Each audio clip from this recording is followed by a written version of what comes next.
And it is Wednesday night. You're listening to John Guy Saves the World in just 30 minutes. Um, I'd like to think this show is cerebral, but it's not. We've killed a lot of people solving problems, apparently. But anyway, I digress. Are you quarantined like I am? We're stuck in our homes because of this coronavirus. And it kind of sucks. About half the businesses in my corner of the world here in Arizona, they're closed. And the other half, many of them should be closed, but are not. Evidently, necessities, depending on your state or region, can be almost anything. I can go out if I wanted to and buy alcohol or tobacco products, and those are essentials. What's not essential, evidently, is getting a haircut. Now, I don't understand. I find that just a little bit odd that people are going, well, yeah, you can go get drunk or go get high. Hell, the marijuana dispensaries are open. So technically, you can't get your hair cut, but you can get higher than a kite. So here we have this situation because of the coronavirus where we now are sort of shuttered in place. Can't go out unless it's an essential trip. And here in Arizona, they will actually, the police will stop you, find out where you're going. And if the answer is incorrect, you get a warning the first time. And the second time, you're going to pay a bunch of money. Oh, I'm sitting here trying to get some Ritz crackers open. Don't you just hate Ritz cracker sleeves because they're so hard to open? This is what it has come down to. My life involving Ritz crackers and pub cheese with sriracha flavoring. Why? Because I'm stranded. I'm basically a prisoner in my own home. Now, there can be advantages to this. For example, you can go out and commit a crime and you're not going to go to jail. Seriously. There's only one county in the state of Arizona that is jailing people for committing crimes. The rest are being told to come back at a later time, or they're being fined or something. And, oh, this is even better. Those that are trapped in a county jail can rest assured that they're not going to go to prison, not in the immediate future, because the prisons are on lockdown. No pun intended there. I know that was really not a pun, but still, it was kind of cute.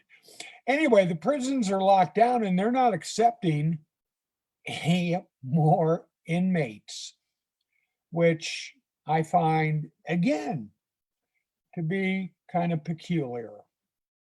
We are living in peculiar times, and we're going to be homebound way more than we'd anticipated. Our number here is 415 340 4848. And if you dial those numbers, there's 10 of them. So that will take certain states out of the equation. But if you can remember those 10 numbers, at the end, you punch in 924. That's our extension. And you can be on the air and you can commiserate with me and try to figure out just exactly, and this is the problem. What do we do with all this free time? We're not used to it. As Americans, we are not used to just, well, now I take that back. We are kind of used to sitting on our asses, aren't we, as a nation? So maybe this isn't all that bad. I'm going to be starting a book I haven't read. I'll be doing that, and I haven't read a book in quite some time, cover to cover. So that's going to be an adventure. Catch up on your television, you can do that.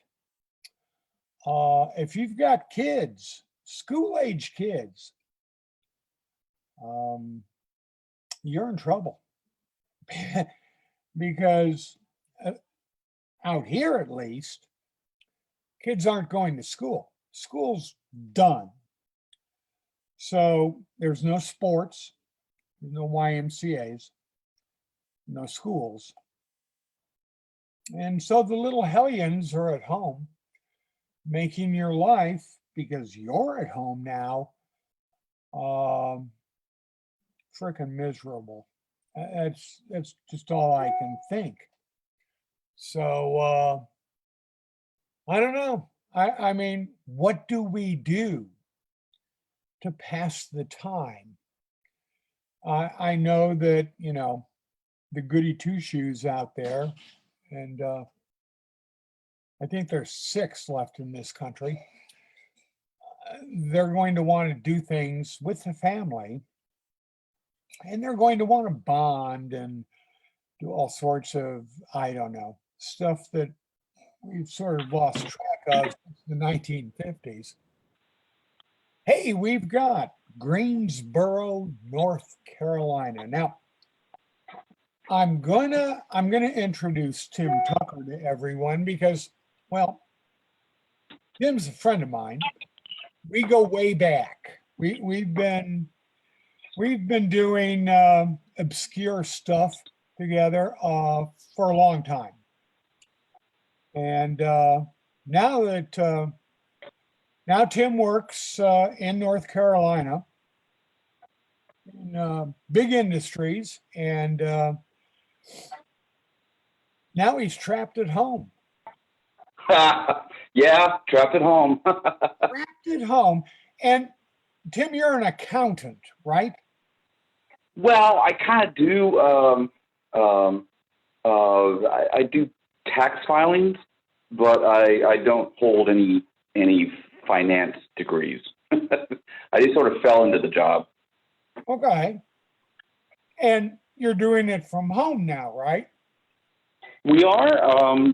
I work for a very large company, and they took care of us. They sent us home about 3.5 weeks ago, and we've we have our computers and we log in, and yeah, it's it's a little change, but we almost, well, I worked in a building of about 1,000 people, and there may be a dozen in there right now. Everybody else is working from home, so they took care of us. How many people are sequestered at your house? Well, just me, actually. I have my kids are with their mom across town. Okay. So it's just me and the dog. And a very large house. Yeah, well, Greensboro, North Carolina. Yeah. It's actually, I personally live in Winston-Salem, which is about 30 minutes to the west of Greensboro. We're a slightly smaller town than Greensboro. And what is there to do normally there? Well, right now we'd be waiting for baseball season. We have North Carolina is great. We have a number of baseball leagues, minor leagues. We have the Carolina League, we have the Appalachian League, and the South Atlantic League. And then starting 2 years ago, we got the team in the Atlantic Independent League, High Point. So there's a lot of things to do there. Yeah. Now, Fortunately, I'm just waiting. yeah, there's not much. I haven't turned on ESPN in a while. Me either. I've had no desire. I'm telling myself, there's no point. What am I going Yeah. to?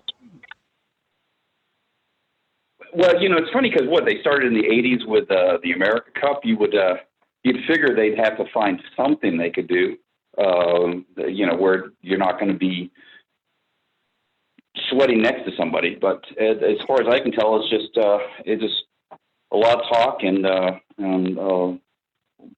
lot of old stuff. But yeah, I don't really watch it. And even it's funny because I don't know if it was NBC, one of the networks said that they're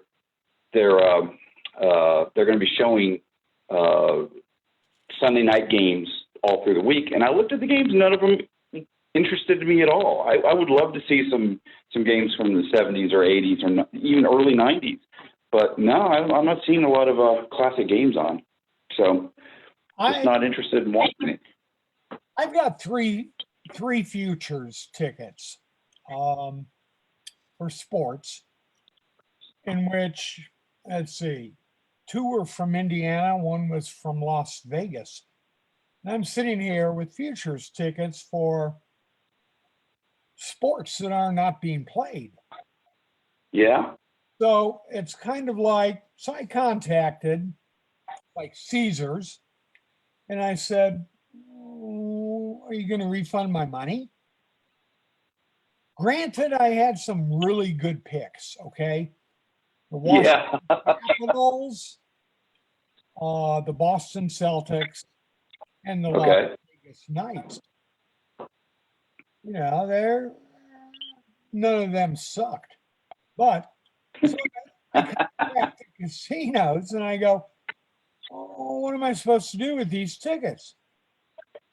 And they go, well, technically the seasons haven't been canceled. So you can't do anything. Really? So they're not going to honor it at all? It's just like you spent your money and it's as if you lost? Not yet. Not until the league, say the NHL, says, our season's over. And they haven't said it, neither is the NBA. So as far as gambling is concerned, you're still, I don't know, you can't watch a game. You can bet on, no, I guess you can't. I don't know anymore. All I know is I've got 3 tickets that aren't doing me a bit of good. And I think the Las Vegas Knights, they were having a damn good season. And so were the Capitals in hockey. Yeah. Fortunately, I did not buy baseball futures. So that's so hard to. But we've been watching 40, 50 years and we still can't get it right. Figuring out who's going to make it in. So. No, we never can. And I've got to believe that gamblers who, live on the horse races and the sports events. Right. What are they doing now? Yeah, exactly. If that's their profession, it's shut down. Do they get a stimulus check? Because they're not sitting in a sports book at a Vegas casino for 8 consecutive hours drinking $1 sex on the beaches? Does that automatically qualify them for a stimulus check? I would imagine they will get one. It's probably not going to make anybody happy, but they'll probably get something. You know, depending on their how good they are at their profession. You know, they could just have.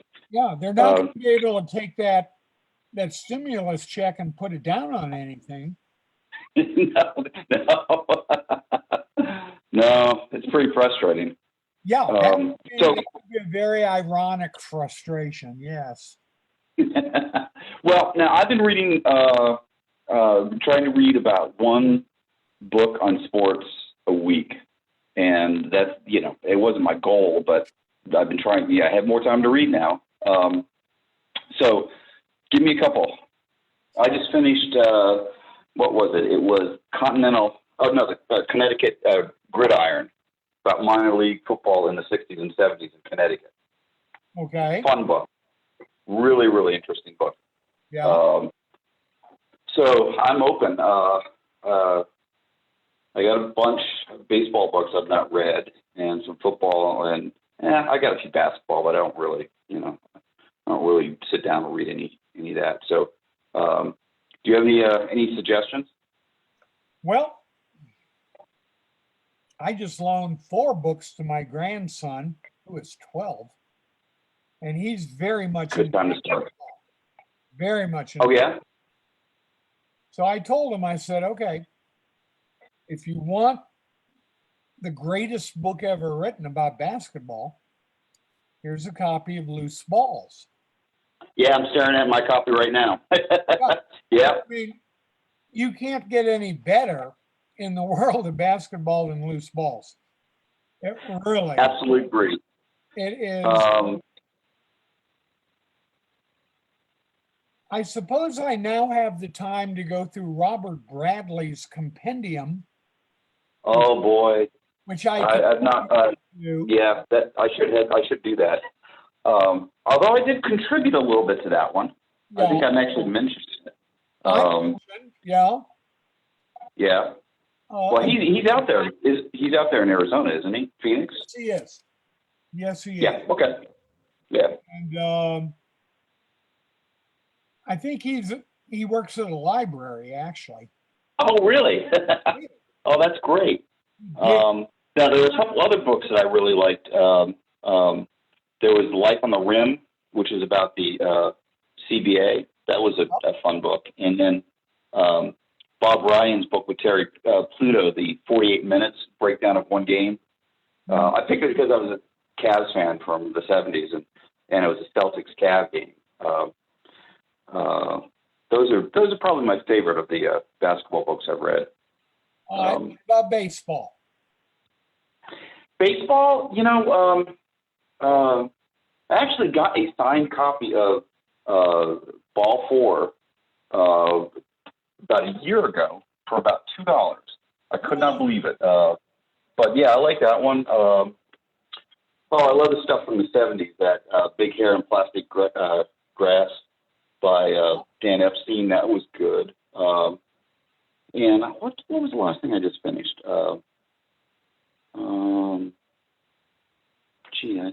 One of the finished one. Oh, you know what? What? I bought a copy of John Roseborough's autobiography. Really? And that's actually something I'm going to read. Yeah, my dad went to high school with Roseborough. One of my first memories, because we lived right north of Pompano Beach, where the Senators trained, and we went down that first year that Roseborough was. It was his last season catching, and he brought him over, and I just stood there as my dad and him talked about high school. And I ordered a couple months ago, and I read a little bit of it. We were talking about growing up in Ashland, Ohio. So that's something I plan to read. Okay. Here's one, and I read it recently and was actually very impressed. Bottom of the 33rd. Is that on the Pawtucket game? That is on the Pawtucket game, yes. Yeah, okay. And it's actually a very fascinating book because They just kept playing. Yeah. And I mean, that's what you hope for. You want your team just to go out and play every inning. So I think I did see that there was there was something written just recently of that. So it's called Bottom of the 33rd. Bottom of the 33rd is the name of the book. And it has, if you're, if you're a baseball fan, these are all the minor league versions of the big league stars. Yeah. You've got the Ripkins and big name guys that are playing in Pawtucket. Yeah. Well, now, was that game against, I forget now, was it against Rochester or Toledo? I believe it was Rochester. Rochester. Okay, and that makes sense because it would have been Ripken. Yeah. Yeah. Yeah.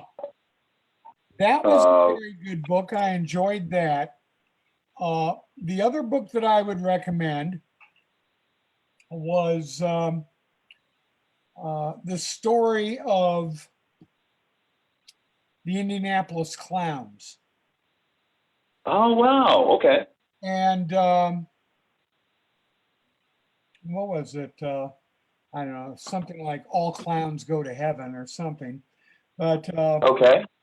but it traces the entire history of the clowns, but especially through the 50s, 60s, and 70s. And it is amazing, absolutely amazing, how many big league players came from the Indianapolis Clowns. I mean, you've got. I don't know as much about that. Well, you start with Hank Aaron, of course. You're right. And then you go into, let's see, Johnny Wyatt, Paul Casanova. Okay. There's probably at least Jerry Hairston. There's at least. Senior, right? Yeah.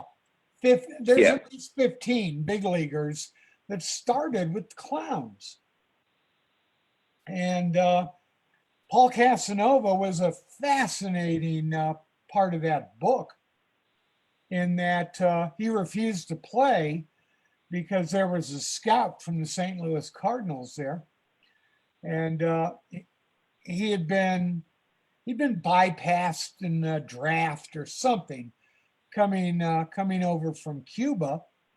And so he refused to show his skills to a scout in a game. Huh. And he would sit out any game that had a scout at it, which was kind of amazing. He ended up becoming a catcher in the All-Star game, both with the... Right. You mean it would have been for Atlanta, right? No, actually, he was a senator when he made the All-Star game. Oh, okay. Then he went over to the Braves. But right. That was back in the day, of course, when every team had to have at least one. Even if you sucked horribly, which Washington always did. And so they would take turns, I guess, picking the senator that was going to show up at the All-Star game and get one at bat. And Paul I think he got one at bat. But in the All-Star game. Yeah. But those were the days when I lived and died for my Washington Senators. To this day, I can give you the entire lineup. In fact, Lenny Randle. I went to a football game with Lenny last year. Arizona Really? versus Oregon. He got me comp tickets and we met up. And he looks at me and he goes, "Well, I understand you're a Senators fan." And of course, Lenny was the number one draft choice of the Washington Senators, played played under Ted Williams. I said, yes, I am. And he goes, okay, name 5. Well, for someone like me, I could have named 5 out my butt, basically. I mean, come on. So I rattled off the lineup from right to left, Yeah. First base, all the way around. And he looked at me and he goes, damn, you really follow the Senators. I went, yeah, Lenny, absolutely. And, I can tell you all the obscure Washington Senators and their nicknames. For example, you remember Ed Stroud? Oh, yeah. Yep. He was a senator by way of the Chicago White Sox. Uh-huh. And he was fast. He was a stolen base guy. Couldn't get on base, but if he ever did, he could steal the next one. And his nickname was Sleeper. No one knows why. I don't know. But between that, I'm probably going to. I can't go out of the house and go visit my friends at the Society for retired baseball players. I'm a member of that. Yeah. That's the organization that was founded by Lou Gehrig and Babe Ruth. And right now, Bobby Grich is the president. So I got to have, lunch with Bobby. And it's fascinating talking to the old baseball guys, but I digress. We can't do that now. We're locked down. We are. That's right. So you recommend passing the time by reading sports books? Yeah, I mean, I read other things, but I generally have one going on at the same time. Now, I did read.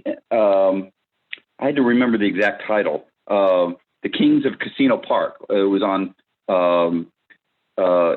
Louisiana baseball in 1932, Negro League. Okay. And what I found most interesting about it was just the detail he went into, game stats, players, transactions, all of that. And yet I don't see any of that information anywhere online. It was just in the book itself. And wow. I'm just stunned at how little we know. Well, going back, even in terms of even organized, minor leagues. There just isn't enough information out there. So, yeah. well, Tim, One of the things I did. Yep. go ahead. No, go ahead. Finish up. No, I was going to say a couple of years ago I went up to the Hall of Fame, and I spent 3 days in their reading room library, and I had just a stack of it was probably what would have been 2 cabinets filled of programs, yearbooks, stat guides from the minor leagues. I didn't go any farther back than I think it was like 56, 57, and I didn't look at any of the single A ball. I just looked at double A onward. And I would have thought there would be a lot more than that, but there really wasn't. They just did not have a lot of stuff, at least, Well, in their library. for being on the show tonight, Tim, as a wonderful, wonderful consolation prize, I have a photostatic copy of the 1958 Arizona, Texas Baseball League Media Guide. Huh. Has the Bisbee Bisbee Bees probably, or maybe they were the Yankees that year. Okay. But it's got all the it's got everything. And this was a Class D league. Okay. You're very low. I've got a copy. I will send it to you, Tim. Yeah, you don't have to do that, but because after being locked up in the house for 2.5 weeks, almost 3 weeks, yeah, I'll talk about anything. Thank God. Thank God that we still have mailmen. That's Yeah. I want to thank you for being on tonight. We've got to wrap this up. Okay. Pretty sure there's another show on after me, and it's probably way, way better and attracts way more listeners. So I do have to be somewhat punctual. That being said, I want to thank everyone for listening either now or later. This gets archived on YouTube, by the way, Tim. Okay, I will hunt that down. Our thanks to Tim Tucker from Winston-Salem, North Carolina. And not once during this entire time did I refer to him as Joe Camel. So, that being said, Hey, Joe Camel paid for a lot of this town. I will tell you that. All right. All right. Thanks, everyone, for tuning in. We'll see you again next Wednesday as we solve the world's problems in 30 minutes. Good night, everyone.